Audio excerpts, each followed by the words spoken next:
Puasa Ramadan itu berhalal bihalal, meskipun menurut sebagian keterangan bahwa halal bihalal ini tidak ditemukan di berbagai tempat kecuali di Indonesia ini. Bahkan kata-kata halal bihalal pun dalam Quran, dalam hadis tidak pernah kita temukan dua kata yang bergandengan itu yang sama, halal bihalal. Kalau dalam Quran itu banyak kata-kata halal, paling tidak kalau dalam Quran itu ada, kita temukan misalnya ada tempat 6 ayat dalam Quran itu kata-kata halal, tapi itu kaitannya bukan berkenaan dengan saling memaafkan.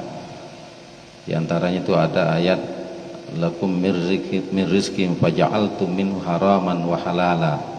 Itu ada dalam surah Yunus, bahwa seseorang itu diberikan rezeki oleh Allah ini terhadap Yahudi Nasrani, maka dikotak-kotakkan rezeki itu, atau dia mengarang-ngarang tentang rezeki itu. Dia mengatakan ini halal, ini haram, padahal apa yang halal itu kadang-kadang dia haramkan, atau yang haram dia halalkan. Kemudian ada lagi alsinatukum ila alzinakumul kazbah hadza halalun wa haramun wa hadza haramun. Juga kadang-kadang kalau dalam Quran itu orang-orang munafik itu dia berdusta untuk membenarkan dirinya, dia katakan ini halal, ini haram. Ini haram, ini halal. Itu juga berkenaan dengan kedustaan. Kemudian 4 ayat berikutnya ada dalam ayat surah Al-Baqarah itu, kulu mimma fil ardi halalan thayyiba. Kata Allah, makanlah yang ada di bumi ini yang halal lagi baik, halalan thayyiba. Itu berkenaan dengan makanan. Ada lagi dalam surah Al-Maidah itu, wa kulu mimma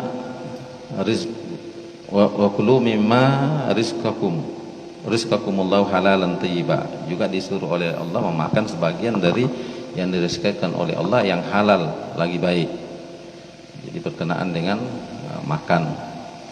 Fakulu mimma ghanintum halalan thayyiba. Ada juga ayat itu dalam surah Al-Anfal, bahwa makanlah dari ghanimtum, ghanimtum harta ghanimah, rampasan perang yang halal lagi baik. Jadi setelah terjadi perang ada harta rampasan, boleh dimakan yang halal lagi baik. Kemudian fakulu mimma razaqakumullahu halalan thayyiban, surah An-Nahl. Itu ayat. Maka kata halal bihalal ini tentu tidak bisa kita kaitkan dengan hukum. Kalau kita kaitkan dengan hukum, itu masalah. Kan hukum dalam agama kita ada ahkamul khamsah, ada hukum wajib, ada sunat, ada makruh, ada mubah, kemudian ada haram. Yang wajib, kemudian sunat, makruh, mubah, itu halal, itu boleh. Satu haram, 5 semuanya. Maka kalau halal bihalal dikaitkan dengan kita berhalal bihalal dalam artian kita saling memaafkan, itu bermasalah. Karena boleh jadi kita halal, antara kita halal menyakiti kawan, halal kita berselisih, halal kita menghardik orang. Sehingga tidak bisa dikaitkan dengan hukum. Tapi halal bihalal ini lebih mengarah kepada memang istilah untuk kemudian saling memaafkan. Saling memaafkan. Kenapa kita lakukan ini halal bihalal ini pasca Ramadan ini? Karena dosa kita kepada Allah itu hakullah, haknya Allah, yang boleh jadi kita tidak tunaikan kewajiban kita kepada Allah. Gitu kita yakin betul setelah kita Ramadan ini puasa itu dihapus oleh Allah. Dihapus oleh Allah. Karena syaratnya dosa kita kepada Allah itu mudah kan. Kalau kita mau bertobat, insya Allah diampuni oleh Allah. Imam An-Nawawi dia katakan syarat taubat kepada Allah itu 3 saja. Pertama, ayyuqli'a anil ma'siyah. Jadi kalau seseorang itu sudah berhenti, tidak mau lagi, pokoknya saya tidak mau lagi lakukan dosa ini, maksiat ini, ayyuqli'a anil ma'siyah, berhenti melakukan maksiat. Nah, itu satu syaratnya. Kalau dosa kita, fa in kanat ma'siyatu bainal 'abdi wa bainallahi ta'ala, kalau dosa kita itu kepada Allah, antara hamba dengan Tuhan, dengan Allah, maka syarat yang pertama supaya diampuni dosa, ayyuqli'a anil ma'siyah. Itu kata Imam An-Nawawi, berhenti melakukan maksiat itu. Kemudian ayyundama an fi'liha, kemudian dia menyesal melakukan perbuatan itu. Jadi tidak mau lagi melakukan, menyesal. Kemudian ayyazima alla ya'uda ilaiha abada, kemudian bertekad, berniat tidak mau lagi mengulangi selamanya, tidak mau mengulangi. Karena ada istilah tobat sambal di kalangan kita ini, ada tobat sambal.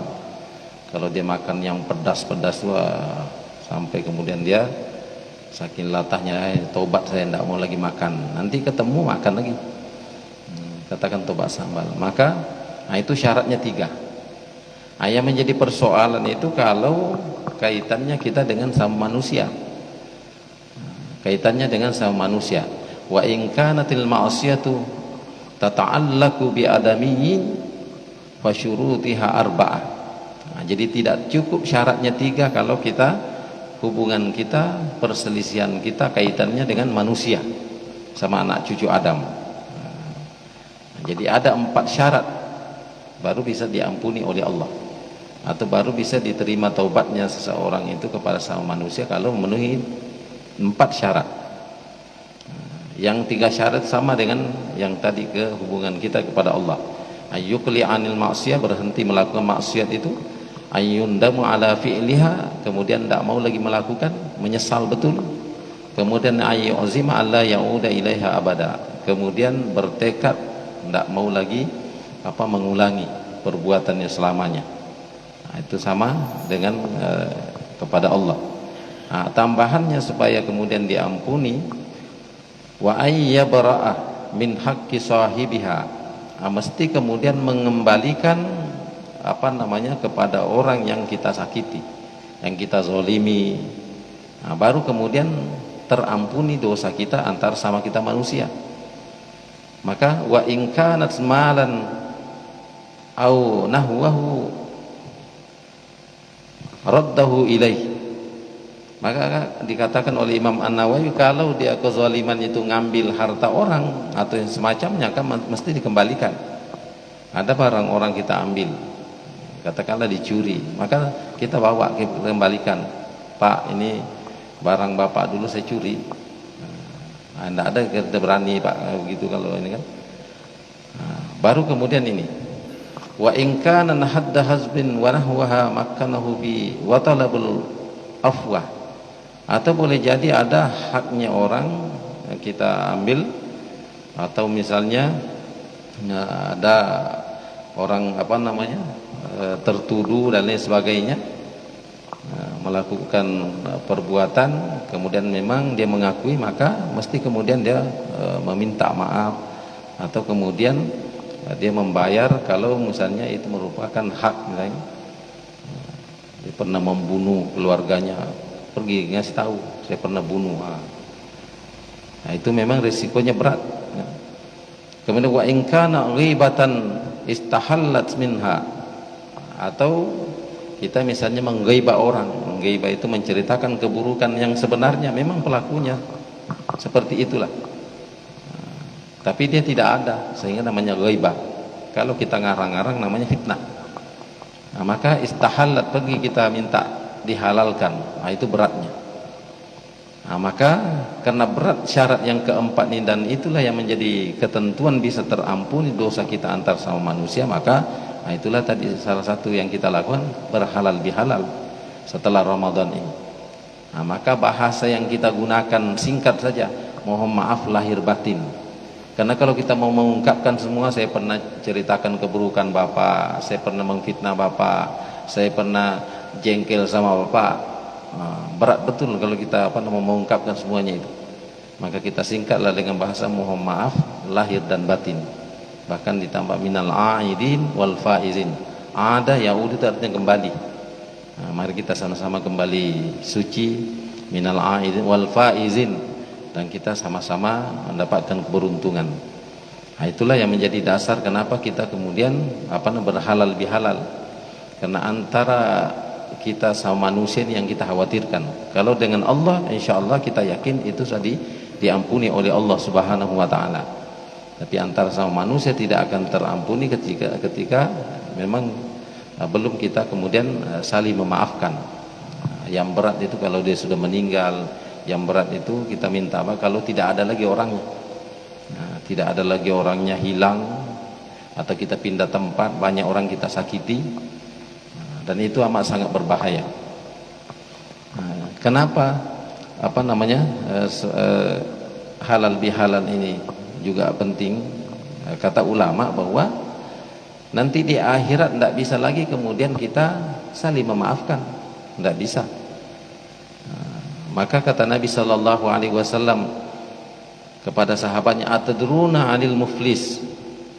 Ini hadis dari Abu Hurairah.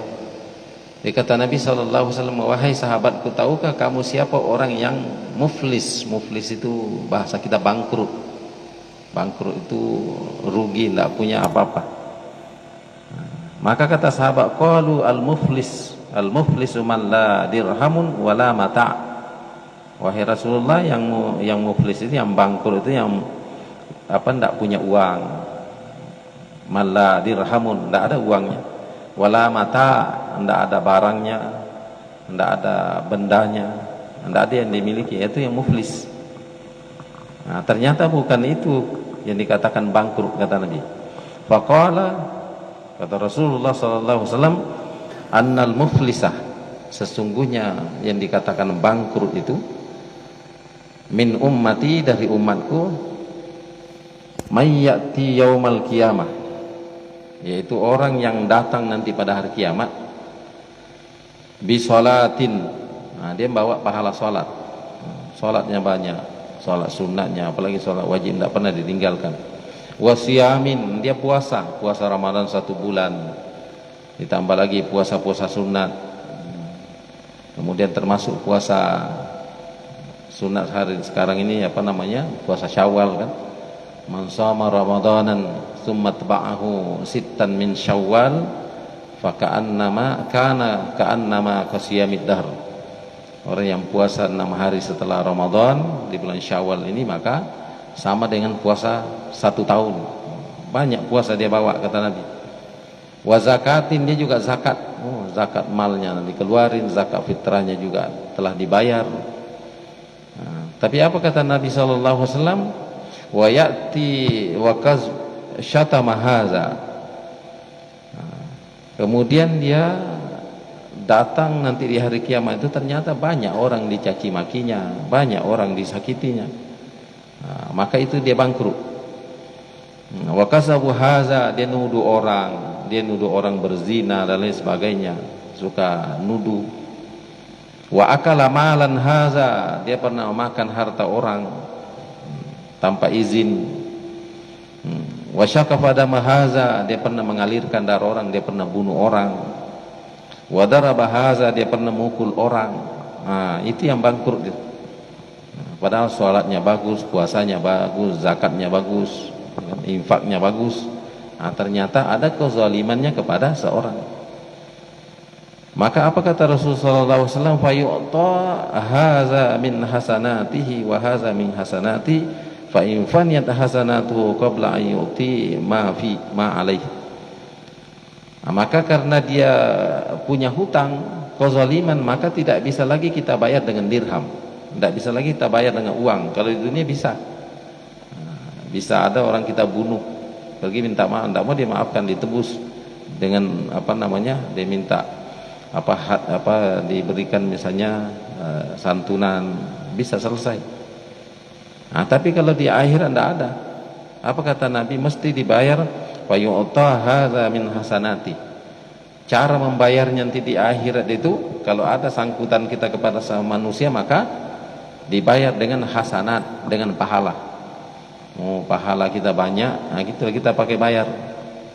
Bayar karena ada kezaliman orang dengan kita, hendak kita minta maaf. Ada orang yang pernah kita pukul, ada orang yang pernah kita makan makanannya tanpa hak, tanpa halal. Ada kemudian orang yang kita sakiti, yang kita tuduh. Nah, maka bayar pakai pahala. Nah, ternyata kata Nabi pahalanya tidak cukup. Walah dibayar semua orang yang pernah disakiti, bayar dengan pahala, habis pahalanya. Fa in fanat hasanatuhu qabla an yu'ta ma alaih. Habis pahalanya, kemudian belum terlunasi kezalimannya. Masih banyak hutangnya sama orang, nyakiti orang. Ukhiza min khatayahum.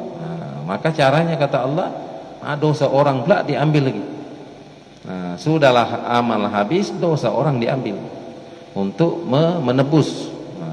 Karena saya masih ada kezaliman kepadamu, saya mau bayar pakai pahala, habis pahala saya sudah habis, maka saya mintalah dosamu kan.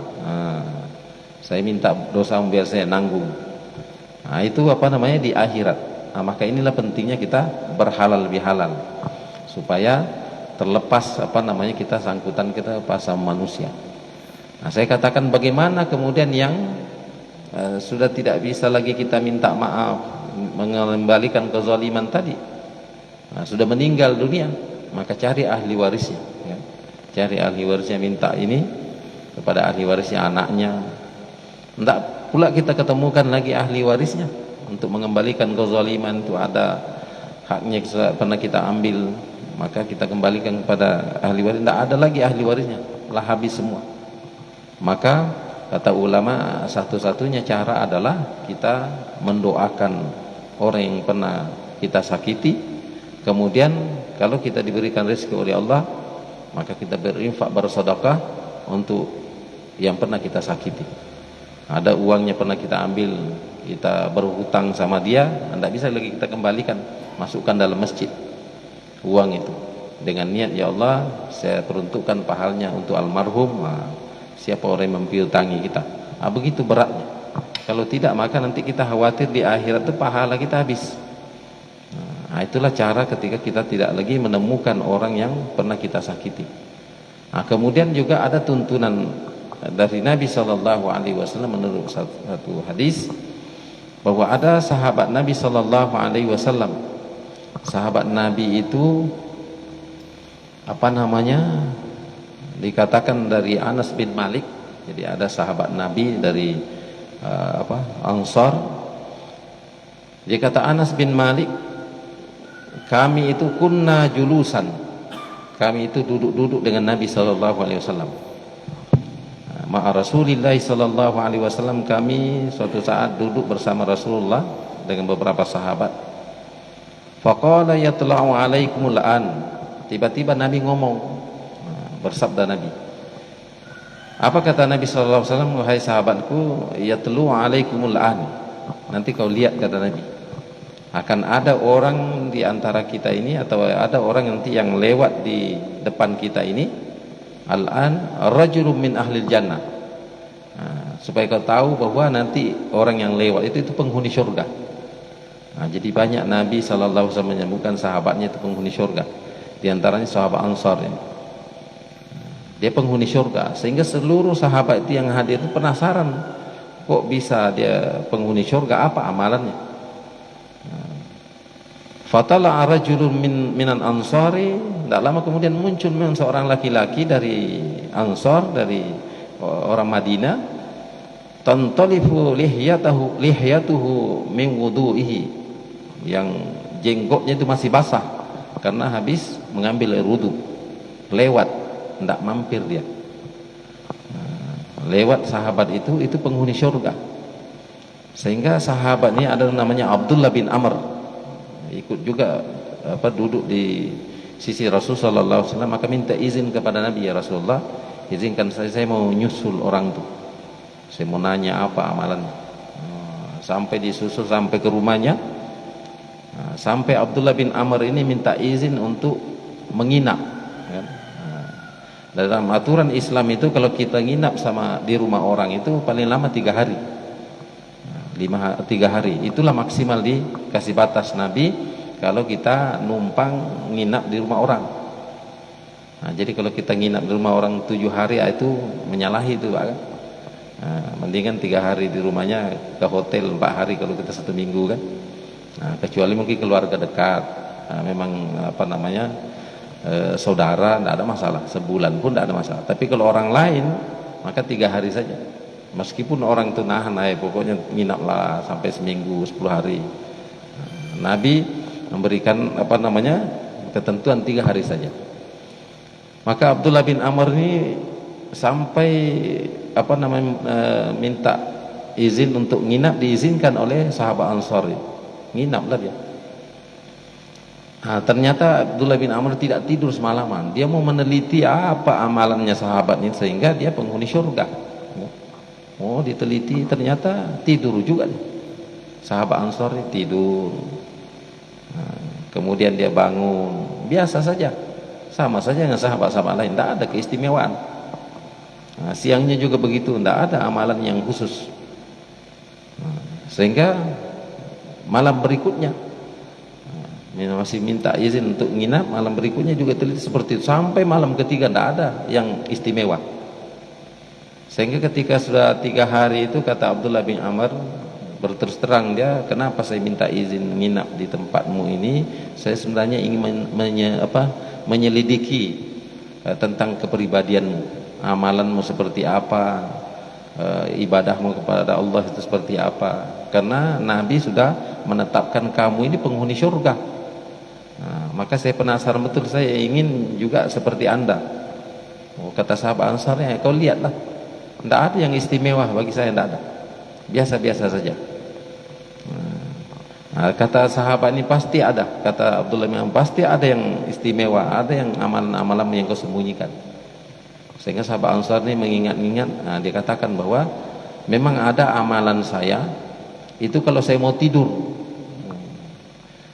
Kalau saya mau tidur itu, saya tidak akan tidur kecuali saya sudah mengikhlaskan semua orang yang pernah nyakiti saya. Diingat-ingatnya, siapa yang pernah nyakiti saya, diikhlaskan. Saya maafkan, bahkan saya doakan. Itu jarang kita melakukan itu, Pak. Ingat-ingat siapa yang pernah nyakiti kita ikhlaskan. Ada hutangnya kita, kan ada orang kadang-kadang punya hutang sama kita, Pak, puluhan tahun. Kita ikhlaskan semua, kan. Pokoknya saya rela ikhlas, itu bermohon kepada Allah sambil memohonkan ampun. Itu luar biasa. Baru setelah itu dia katakan, saya tidur, nyenyak tidur saya. Kenapa? Tidak ada lagi, saya sudah ikhlas, sudah lepas semua sangkutan saya kepada sama manusia. Kemudian kalau ada dosa saya kepada seorang, ada kesalahan saya kepada seorang, saya juga mohon ampun kepada Allah. Dan saya berusaha untuk menemui kalau orang itu masih hidup, untuk minta maaf. Kata Abdullah bin Amr, itulah yang menyebabkan engkau ditetapkan oleh Rasul sallallahu alaihi wasallam bahwa kamu adalah penghuni surga. Jadi ternyata kaitan kita, sangkutan kita kepada manusia ini memang sangat berbahaya. Dan itulah juga yang menyebabkan kita jauh dari Allah ketika kita ada dosa, baik dosa kepada Allah, dosa kepada manusia.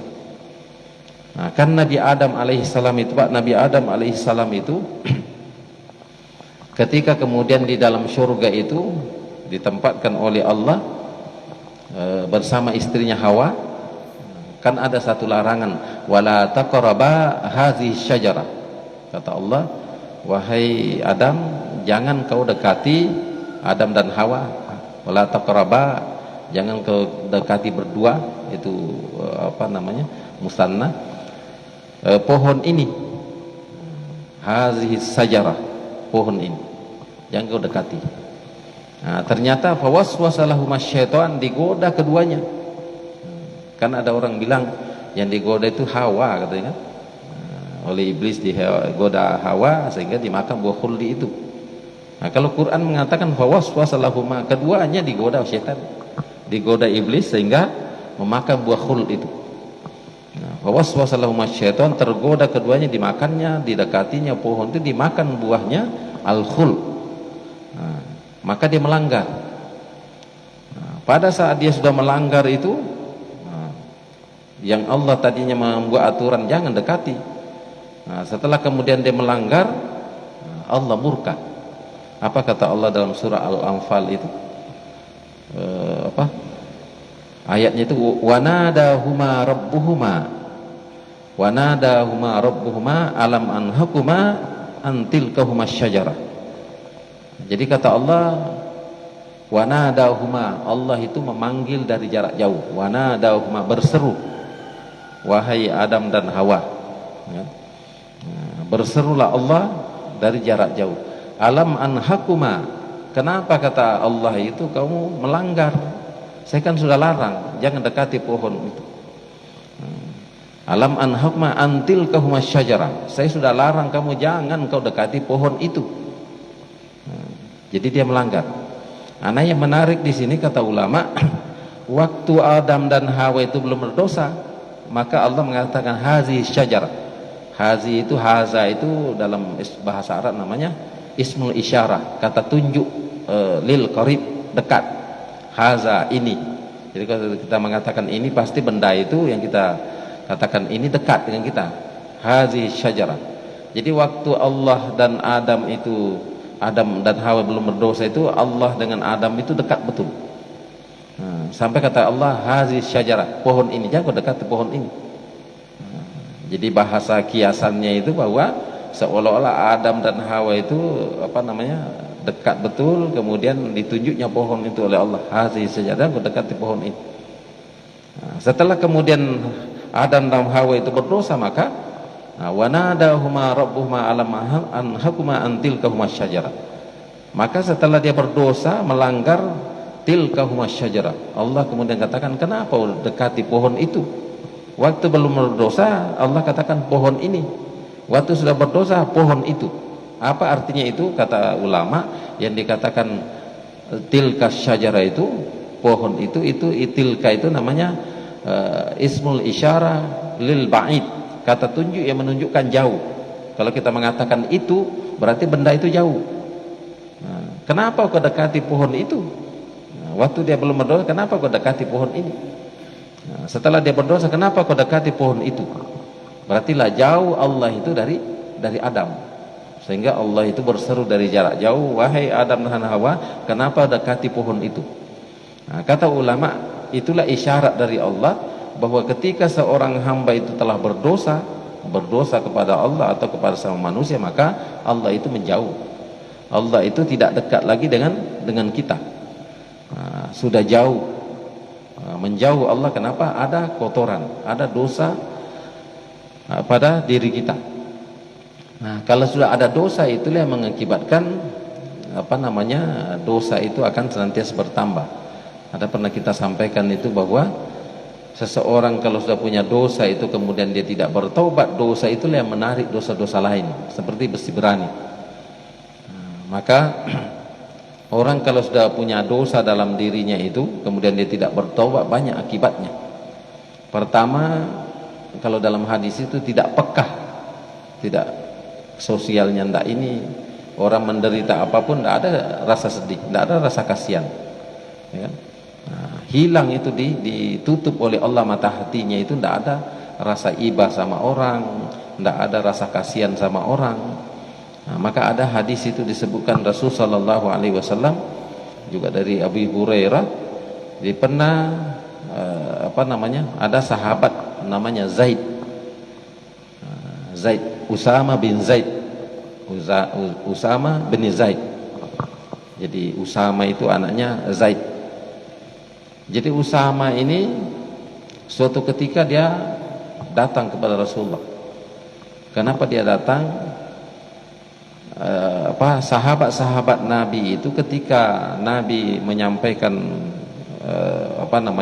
muzakarah, menyampaikan tausiah, ceramah-ceramah atau pesan-pesan Nabi menyampaikan kepada sahabat, banyak sahabat menangis, apalagi bercerita tentang neraka, sahabat menangis. Nah, Usama ini ketika dia juga ketika Nabi bercerita tentang neraka, tentang siksaan, tidak ada terbetik dalam hatinya rasa takut, rasa sedih terhadap kesalahan-kesalahannya, sehingga dia datang kepada Rasulullah. Usama bin Zaid datang kepada, ashkau ilaika ya Rasulullah, wahai Rasulullah, saya ini datang ingin melapor, ingin menyampaikan, ashkau ilaika ya Rasulullah qaswatul qalbi, sepertinya hati saya keras betul. Kalau sahabat-sahabat lain menangis, saya tidak bisa menangis. Ada orang meninggal menangis, terharu orang, saya tidak. Qaswatul qalbi berarti, kata Usama ini, berarti hati saya keras betul ya Rasulullah.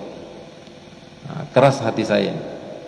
Maka setelah melapor kepada Nabi itu, fawada yadahu ala sadrihi, Nabi itu meletakkan tangannya kepada dada Usama itu.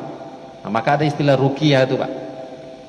Ruqyah itu diletakkannya Nabi telapak tangannya di dada Usama itu. Kemudian Nabi berkata, ukhruj ya aduwallah, wahai musuh Allah yang ada dalam dada Usama ini, keluarlah. Berarti ada jin kan? Ada jin. Jadi bisa juga orang itu keras hatinya, bisa juga orang itu tidak bisa peka karena ada jin yang mengganggu dalam dirinya. Jadi di ruqyah Nabi. Kata Nabi, ukhruj ya adullah, wahai musuh Allah yang ada dalam dada Usama, keluar. Ketika itu ya Usama ini fabaka, dia nangis Usama ini karena di ruqyah sama Nabi. Jadi ruqyah itu memang ada, Pak, kan? Bagus kita meruqyah diri sendiri kan? Meruqyah diri sendiri. Karena ruqyah banyak juga, ruqyah sekarang ini bisnis, Pak, kan? Meruqyah. Kita datang ke tempatnya agak murah dikit, bayar 110. Kalau kita undang dia datang ke tempat kejadian, ke tempat yang kena kesurupan, itu 210. Kayak dokter saja, Pak. Wah, itu yang sebagian ulama mengatakan, wala tashtari bi ayatillahi tsamanan qalil, jangan kau jual ayat-ayat Allah. Karena ruqyah itu ayat-ayat Allah, Pak, dibaca kan? Baca Fatihah, kadang-kadang qul huwallahu ahad, qul bin nas, ayat kursi kan? Atau baca ayat-ayat yang lain. Bahkan Nabi itu mengajarkan kalau kita mau tidur baca qul huwallahu ahad 3 kali, qul a'udzu bin nas, ditiup seolah-olah diludahi baru disapu. Itu dalam hadis bukan gitu. Itu meruqyah diri sendiri kan. Atau ada juga ruqyah air, ada pernah kita sampaikan itu. Jadi kita ambil air 1 gelas, kita baca Fatihah, Bismillahirrahmanirrahim, Alhamdulillahirrahmanirrahim, Maliki yaumiddin, iyyaka na'budu wa iyyaka nasta'in. 7 kali kita baca iyyaka na'budu wa iyyaka nasta'in itu. Sambil kita berdoa, bermohon kan. Nasta'in itu di ujungnya itu.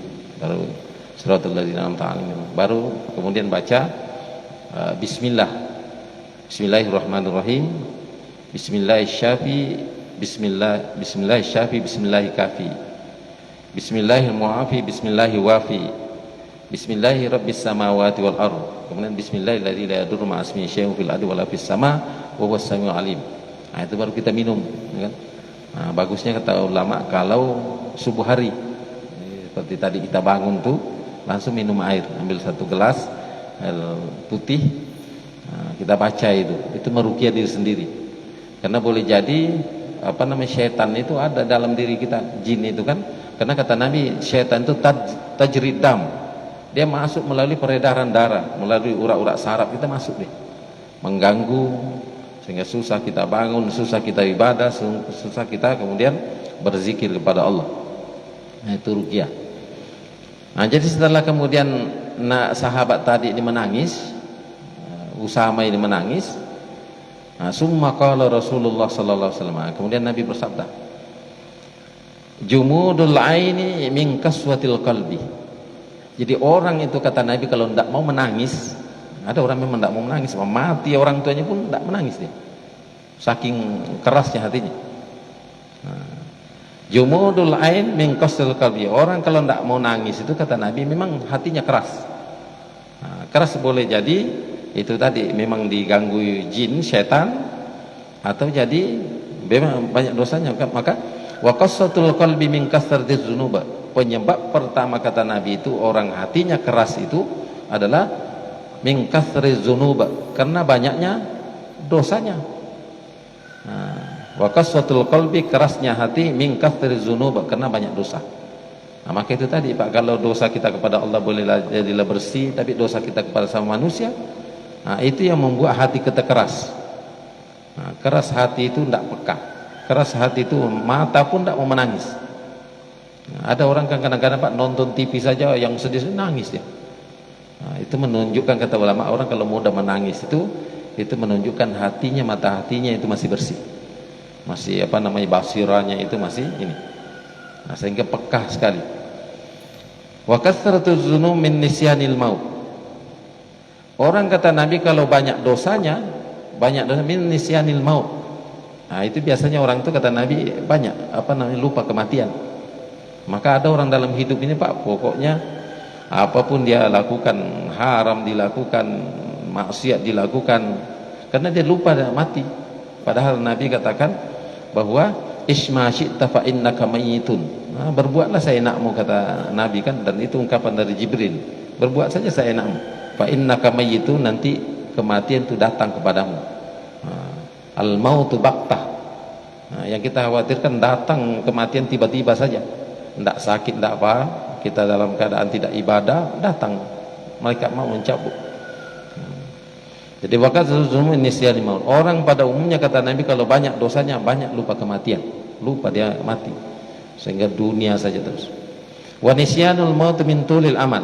Orang kalau sudah lupa kematian paling banyak dia nanti tulil amal. Tulil amal itu tulul amal, min tulil amal itu angan-angan. Oh, banyak betul andai-andainya. Nanti kalau saya kaya saya mau bangun masjid.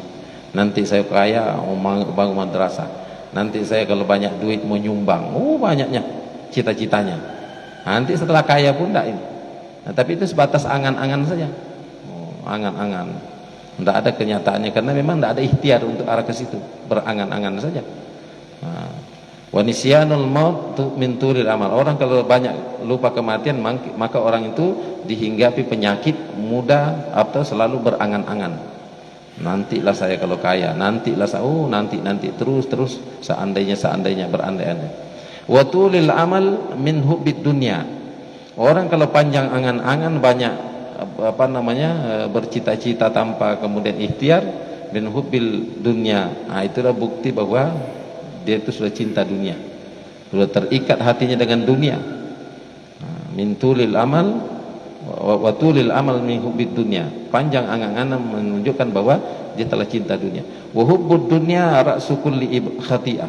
Maka cinta kepada dunia itulah induk dari segala keburukan, kejahatan. Kalau cinta dunia, nah itu tadi sikut menyikut, injak menginjak. Pokoknya kalau cinta dunia, jangankan yang hal haram itu dilakukannya. Yang penting tercapai cita-citanya. Nah, ini petunjuk dari Rasulullah sallallahu alaihi wasallam. Nah, mari kita sama-sama di bulan Syawal ini, di hari fitri ini, betul-betul kita suci batin kita, suci lahir, suci batin. Minal aidin wal faidin. Tentu kepada manusia, kata para ulama, kepada siapa kita minta maaf? Nah, minta maaf itu kata para ulama, sesungguhnya kita kan banyak salah kepada orang yang paling banyak berinteraksi dengan kita. Nah, siapa Pak yang paling banyak berinteraksi dengan kita? Orang tua kita. Orang tua kita kalau ditakdirkan orang tua kita hidup sampai kita besar, paling banyak kita berhubungan, khususnya ibu kita. Itu yang paling banyak kita salah. Karena paling banyak berhubungan. Nah, paling banyak berhubungan, paling banyak kemudian berkata-kata. Kata Nabi, man katsura kalamuhu katsura saktuhu, wa man katsura saktuhu katsura dzunubuhu, wa man katsura dzunubuhu kana an-nahru aula bi. Orang kalau sudah banyak kemudian berinteraksi itu pasti dia banyak ngobrol, banyak ngomong. Kalau bahasa Jaminya banyak ngota. Banyak ngota. Kalau banyak ngota, banyak ngomong itu pasti banyak salahnya, kata Nabi. Wa man katsura saktuhu, kalau sudah banyak ngomong banyak salah. Wa man katsara zaktu katsara dzunubu, orang kalau banyak salahnya banyak dosanya. Maka dzunubu kana naru aulabi, maka kalau dia banyak dosanya kemudian dia tidak bertobat, tidak ada tempat yang layak adalah kecuali neraka, gitu kan? Nah, jadi orang tua itu sebabnya orang tua lah yang paling awal kita kemudian minta maaf, mohon ampun kan. Nah, kalau kemudian sudah meninggal tentu selalu banyak kita doakan. Siapa lagi yang paling dekat dengan kita, yang paling banyak kita berinteraksi? Kita yang punya pasangan, suami istri pak, istri kita. Nah, istri banyak, betul kita berinteraksi siang malam kan? Makan bersama, tidur bersama, satu rumah, satu kasur, banyaknya. Nah, pasangan kita kadang-kadang jengkel dengan kita pak, cuman tidak diungkapkan. Dalam hatinya jengkel betul, dia lihat tingkah laku kita, omongan kita yang kasar, benci dia, ya. Nah, kita juga seperti itu misalnya kan, suami benci sama istrinya, lihat kelakuannya dan lain sebagainya. Banyak betul salah kita dengan istri kita itu pak. Nah, istri juga banyak salahnya kepada suaminya. Nah, maka itu yang mesti kita saling memaafkan, saling memaafkan. Kemudian siapa lagi? Boleh jadi saudara-saudara kandung kita pak, yang paling banyak kita berinteraksi mulai sejak kita balik bersama. Banyak kita bergaul bersama, banyak dosa kita. Nah, siapa lagi? Yaitu orang yang mungkin rekan kerja kita setelah kita berkeluarga bekerja, rekan kantor. Banyak kita 8 jam kita bersama di kantor pak, ada saja perbuatannya jengkel kita lihat, ucapannya kita tidak senang sama dia, ya kan? Nah, demikian juga orang sama kita juga seperti itu, maka kita minta maaf kepada mereka itu. Nah, banyak berinteraksi banyak. Nah, jangan kita, kata ulama, jangan dilihat zahirnya. Kadang orang tersenyum pak, wajahnya bisa dia merekayasa wajahnya tersenyum melihat kita, tapi dalam hatinya ada dendam, dalam hatinya dia benci. Itu yang berat itu. Nah, kita lihat baik-baik saja dengan kita. Nah, makanya kan orang pak kadang-kadang kan ada orang sudah sukses, siapa yang menyakitinya? Kawannya sendiri. Dia sukses dalam ini, dicarinya dukun. Naik pangkatnya, jabatannya naik, dia tidak naik-naik, cari dukun. Minta bagaimana dia supaya celaka dia. Temannya pak satu kantor, satu pekerjaan, saling minum bersama, makan bersama, tapi hatinya itu dendam, gitu. Nah, itu tadi boleh jadi ada setan jin di dalam hatinya itu yang mengganggu kan. Nah, maka inilah yang kita minta. Kepada siapa lagi kata ulama? Orang yang dekat rumahnya dengan rumah kita, tetangga berarti. Tetangga kita pak, tetangga kita. Boleh jadi gara-gara ayamnya kita jengkel. Apa tetangga nih, ayamnya ganggu baik. Apa tetangga nih, daun pohon bunga-bunganya jatuh terus, capek kita nyapu kan. Banyak itu pak, ya kan? Jengkelnya itu tidak nampak kita pak kan. Nah, makanya kata ulama, kalau ada orang 40 orang saja mendoakan celaka orang itu. 40 orang kita sakiti itu pak, dia berdoa, sama-sama berdoa kepada Allah. Nah, maka jadi binasa kita, susah kita dapatkan kesenangan, ketentraman dalam hidup ini. Nah, demikian juga kata ulama, kalau ada 40 orang baik-baik mendoakan kita, maka kita akan jadi orang baik. Nah, kita akan tentram, kita akan bahagia. Ada 40 orang yang mendoakan kita, ya kan? Nah, maka doa kepada orang yang tidak kita minta supaya dia mendoakan itu mustajabah kata Nabi. Jadi doanya sahabat-sahabat, teman-teman kita yang tidak kita minta didoakan tetapi dia mendoakan, maka itu doa yang mustajabah. Ada orang kadang-kadang ingat temannya, teman sekelasnya dulu, mudah-mudahan kawan tuh sukses. Nah, itu doa yang makbul itu. Tidak pernah dia minta, ya kan? Tiba-tiba saja terbetik dalam hati, kemudian kita doakan dia. Nah, tetangga kita pak, tetangga kita, mesti kita ini saling memaafkan. Kemudian tentu kepada orang-orang yang selalu kita berinteraksi, mungkin kepada guru kita, guru SD, guru SD kita pak, guru ngaji kita. Nah, itu kadang-kadang kita lupakan kan? Kita bisa membaca tulisan guru kita kan? Nah, banyak kadang-kadang orang lupa gurunya, bahkan ketemu itu mantan guru saya katakan. Padahal namanya guru itu juga kata Imam Ali, siapa yang mengajarkan saya satu huruf, maka seandainya saya boleh, maka saya siap untuk kemudian dijadikan hamba, disuruh bahkan dijual gitu. Nah, saking Imam Ali itu menghargainya sebuah ilmu. Para orang tua kami yang kami muliakan, barangkali ini Pak yang kita baca berkenaan dengan halal bihalal ini. Jadi harapan kita dan doa kita bersama, mudah-mudahan seluruh kesalahan-kesalahan kita yang kita perbuat mungkin 1 tahun yang lalu sampai Ramadan, insyaallah ghufir lahu ma taqaddama min zambi kayaumi waladat ummuhu, seperti kita lahir kembali suci seperti keluar dari rahim ibu. Nah, kemudian kita berhalal bihalal ini, bersilaturahim, bermusafahat, jabat tangan, mudah-mudahan itu menjadi wasilah kesalahan dan dosa kita juga terampuni sama kita, baik itu melalui mungkin SMS, bahkan banyak kawan-kawan ngirim SMS mohon maaf lahir dan batin. Nah, jadi saya kira lahir dan batin itu mewakili semua kesalahan-kesalahan yang tidak nampak itu Pak kan, dendam kita, kebencian kita, prasangka buruk kita, mudah-mudahan terwakili. Demikian barangkali Pak, mungkin Pak ada pertanyaan saya. Assalamualaikum warahmatullahi wabarakatuh. Salam. Yang pertama mewakili Pak RT, Pak Amin, dalam rangka halal bihalal ini, beliau mengundang kita untuk sarapan pagi bersama di rumah beliau, hanya beberapa meter dari sini, mungkin bagi yang tidak tahu. Untuk yang kedua, dimohon nanti jemaah majelis ilmu ini di akhir penutup acara nanti kita dimohon saling bersalam-salaman, bermaaf-maafan, halal bihalal. Untuk yang ketiga mungkin ada sedikit pertanyaan Ustaz. Ada hadis atau ungkapan atau Al-Quran, saya kurang paham juga. Apakah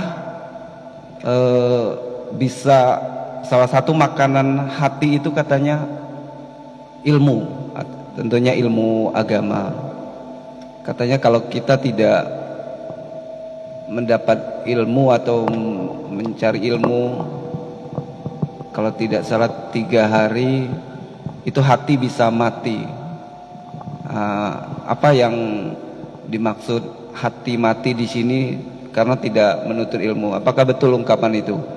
3 hari kita tidak menuntut ilmu, hati bisa mati. Terus apakah betul majelis yang paling baik dalam menuntut ilmu itu adalah majelis di masjid dan ba'da maghrib? Mungkin dari saya cukup itu. Makasih. Assalamualaikum warahmatullahi wabarakatuh. Assalamualaikum. Ya Pak, jadi saya juga tidak pernah ketemukan hadisnya itu, tapi ada ungkapan memang bahwa hati itu ketika kemudian tidak dikasih makan.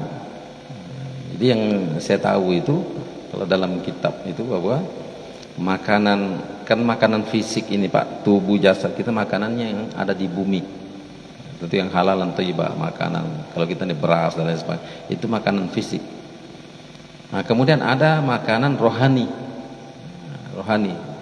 makanan batin kan. Apa itu? Pertama adalah zikrullah, termasuklah kemudian adalah thalabul ilm, menuntut ilmu kan. Makanya ada kata Nabi, karena afdalul a'mal ala zahril ardi salasatun talabul ilm, yang paling mulia dilakukan seorang di muka bumi ini adalah menuntut ilmu. Nah, dan itu menghidupkan hati. Jadi dalam kitab Ibnu Athaillah itu hati itu, jadi kalau 3 hari saya tidak tahu Pak, bahwa hati itu kalau dia tidak pernah kemudian memang diisi dengan ilmu, maka dia akan redup. Kalau dia redup maka dia gelap. Nah, maka hati ini kan ilmu itu nurun ala nurin kan. Al ilmu nurun, ilmu itu cahaya. Nah, maka hati itu memang kalau kita tidak misalnya menuntut ilmu, maka hilang cahayanya.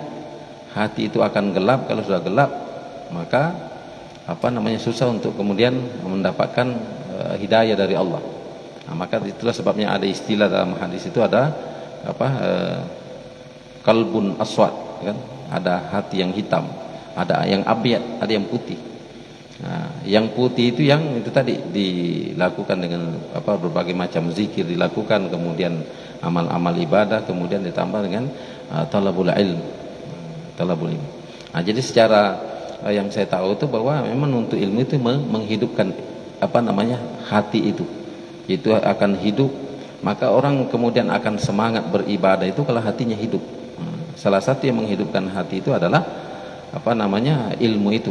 Maka ada juga kata Nabi itu bahwa dalam hadis Rasulullah SAW bahwa dawaul qalbi, itu untuk mengobati hati yang sakit itu adalah al majalisus salihin. Kalau seseorang itu selalu duduk di majelis ilmu, artinya dia belajar. Kalau dia belajar maka hatinya akan hidup, kemudian hatinya akan tenang, akan hilang penyakitnya, gitu kan? Akan hilang penyakitnya. Untuk 3 harinya itu wallahu alam saya tidak pernah dapat ini keterangan hadisnya bahwa kalau tidak 3 hari tidak belajar kemudian mati. Kalau mati dalam artian mungkin redup, ya mungkin kan. Tapi kemudian tentu memang setiap hari kita belajar kan, baik belajar dengan ayat-ayat kauniyah kan, ayat-ayat yang terhampar ini itu juga belajar. Atau memang ini. Kemudian tempat yang paling mulia memang masjid kan, untuk ini kan, masjid ini. Tapi Nabi SAW juga banyak kemudian melakukan halaqah-halaqah, itu di ada namanya warakah, ada sahabat Nabi kan, selalu belajar di rumahnya kan, artinya di rumah juga tidak ada masalah. Persoalan waktunya, justru sebagian ada ulama mengatakan Pak, yang paling bagus itu subuh gitu kan. Subuh itu paling bagus menuntut ilmu kan. Menuntut ilmu. Ada lagi yang mengatakan sepertiga malam Pak kan, sepertiga malam. Karena sepertiga malam itu memang waktu yang ini kan, sehingga banyak orang yang ngaji-ngaji tasawuf itu Pak, ngaji-ngaji hati itu, kalbu itu tengah malam. Setelah lewat jam 12 dari sholat tahajud dia ngaji. Kenapa di situ memang nur Allah cepat masuk gitu kan. Ketika itu. Kemudian ba'da maghrib kan, ba'da maghrib itu yang dianjurkan ba'da maghrib itu kan zikir kan, yang paling kalau dalam hadis itu. Orang yang kemudian menunggu antara maghrib dan isya itu diberikan oleh Allah keistimewaan akan dimasukkan ke dalam surga gitu kan. Menunggunya itu dengan zikir, salat sunat awabin 6 rakaat kan. Kemudian ada juga soalan saya lupa mengingatkan ini Pak. Jadi di bulan Syawal ini, ada sholat itu tidak ada di bulan lain, namanya utaka, ain utaka. Jadi kalau bisa kita lakukan 8 rakaat itu Pak, hanya ada di bulan Syawal. Itu kalau Imam Syekh Abdul Qadir Jilani itu menjadi amalannya. Jadi menurut keterangan para ulama itu bahwa siapa yang mengamalkan sholat itu di bulan Syawal, kapan saja selama Syawal ini Pak, baik siang maupun hari, tidak waktunya, tapi 8 rakaat, 2 rakaat salam, 2 rakaat salam.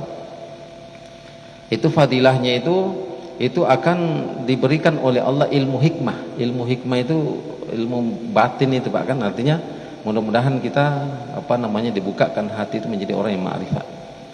Kemudian insyaallah dihindarkan oleh Allah dari penyakit-penyakit yang mematikan, penyakit-penyakit yang aneh-aneh. Itu hanya ada di bulan Syawal. Jadi niatnya itu usolli sunnatal utaqa raka'atain lillahi ta'ala, 2 rakaat salat.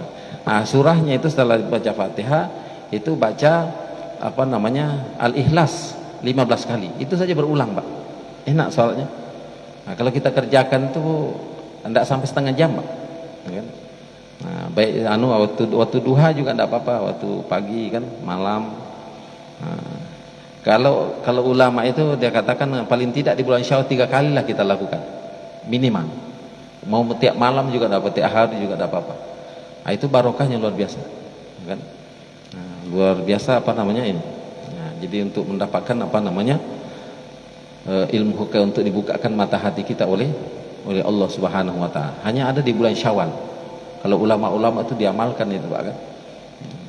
Jadi sholat sunat nih. Jadi masih banyak waktu Pak, kita masih masih ada 20-an hari lebih kan. Kapan-kapan ada waktu silakan Pak, kita lakukan itu. Bagus sekali. Nah itu Pak, jadi antara maghrib tadi yang, jadi ada yang mengatakan subuh, ada yang mengatakan tengah malam kan, ada lagi yang mengatakan memang pada malam Rabu Pak, karena dalam hadis Nabi itu Allah menciptakan nur itu Pak pada hari Rabu. Nah, sehingga banyak pengajian-pengajian itu malam Rabu, ya kan? Rabu diciptakannya oleh Allah cahaya itu pada hari Rabu. Jadi dicocokkan ulama, ya kan? Nah, ada itu disebutkan Nabi kan Allah menciptakan tumbuh-tumbuhan hari Senin, maka banyak orang kalau hari Senin ini kan. Nah, jadi tidak ada hari yang tidak baik-baik semua kan. Tapi hari Selasa itu kan yang diciptakan Pak yang buruk-buruk gitu kan. Nah, tapi bukan berarti hari Selasa itu buruk gitu kan. Nah kemudian pertanyaan yang kedua tadi apa masalah sudah ya, pengajian tadi ya, jadi malam maghrib tadi itu ya. Nah itu Pak saya tidak tahu persis tapi itu banyak pendapat memang waktu-waktu ini kan. Kalau tempatnya memang masjid kan, masjid tempat muzakarah, tempat ini karena Nabi mencontohkan seperti itu. Nah, meskipun ada tempat-tempat khusus kan, tempat khusus seperti pendopo kan, nah, karena di mana kemudian banyak diungkapkan kalimat-kalimat zikir, di situ bagus kita melakukan memang pengajian. Nah, mungkin itu Pak, saya pribadi juga mohon maaf kalau ada hal-hal yang tidak berkenan, ucapkan minal aidil faizin, mohon maaf lahir dan batin. Atau ada lagi pertanyaan? Cukup Pak ya? Ada lagi? Saya kira berhubung ada undangan dari Pak Amin, mungkin saya kira dicukupkan dulu. Lain waktu insya Allah minggu depan kita bertemu lagi. Dimohon pada Pak Ustadz Samsul untuk doanya. Amin. A'udzubillahi minasyaitonir rajim. Bismillahirrahmanirrahim. Amin. Allahumma shalli ala sayyidina Muhammad. Allahumma inna nas'aluka wa taqal fa qala majal jamana hadza jam'a marhuma wa tafarruqana min ba'di tafarruqana ma'suma. Allahumma tabi aman wa sahih sadana wa nawwir qulubana sabit imanana wa ahsin a'malana wa si arzaqana bi rahmatika ya arhamar rahimin. Allahumma nasmah man nabiyina wa sallallahu alaihi malaikatu muqarrabin bi rahmatika ya arhamar rahimin. Allahumma nawwir qulubana bi nuri hidayatik kama nawwarta al-ardha bi nuri syamsik abadan bi rahmatika ya arhamar rahimin. Allahumma lana dzunubana wa liwalidina warhamhum kama rabbana shighara. Rabbana atina fid dunya hasanah bil akhirati hasanatan wa qina azabannar. Wa sallallahu alaihi walhamdulillahi rabbil alamin. Assalamualaikum warahmatullahi wabarakatuh.